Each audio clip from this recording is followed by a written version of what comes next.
দেখুন, আইন যারা ভাঙবে, মানুষকে যারা লুট করবে, আমাদের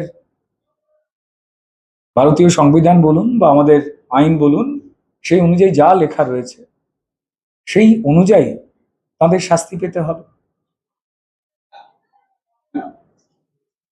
দর্শক কি সত্যি বাংলার সিনেমা থেকে মুক্তি নিয়ে নিয়েছে নাকি ইন্ডাস্ট্রি দর্শকদের বুঝে ব্যর্থ হয়েছে?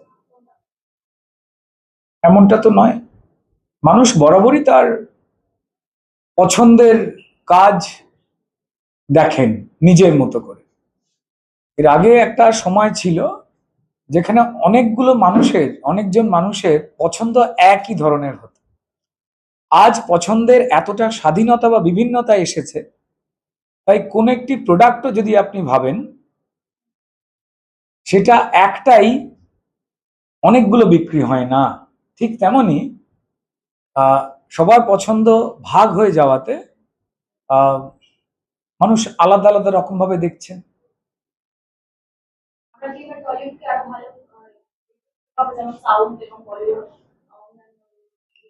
এই মুহূর্তে টলিউড ফিল্ম ইন্ডাস্ট্রিতে গিয়ে আপনারা যদি যে কোনো টেকনিশিয়ানস বা শিল্পী বা প্রযোজক পরিচালককে জিজ্ঞেস করেন, দেখবেন তারা এক সুরেই বলছে যে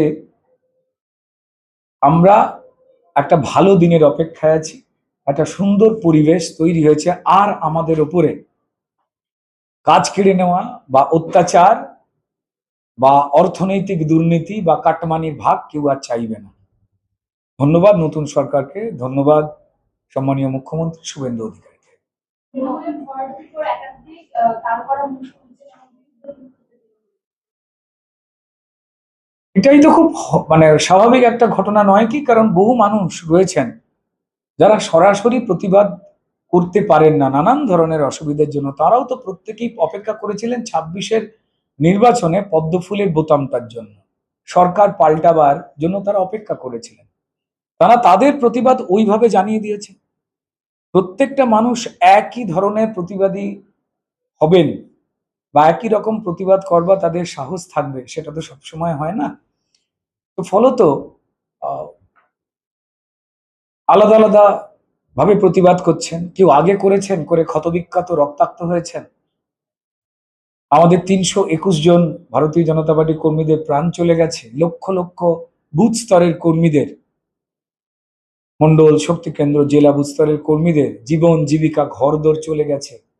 কারোর হাত ভেঙে দেওয়া হয়েছে, কারোর চোখ অন্ধ করে দেওয়া হয়েছে। তারপরেও তো তারা মানুষের হয়ে কথা বলা তো তারা থামাননি। কিন্তু তবু বেশ কিছু মানুষ যারা নাগরিক, তারা সবকিছু নজর রাখার পর যেমন সরকার পাল্টেছেন, ঠিক তেমনই অসহ্যতার যে সীমারেখা সেটা ভেঙে যাওয়ার পরে তারা এখন প্রতিবাদ করছেন, কেউ এফআইআর করছেন। এটাই তো স্বাভাবিক প্রক্রিয়া। মমতা ব্যানার্জির বাড়িতে যেরকম সিআইডি পৌঁছেছে, সেরকম পাশাপাশি ক্যামাস্ট্রিতে অভিষেক ব্যানার্জি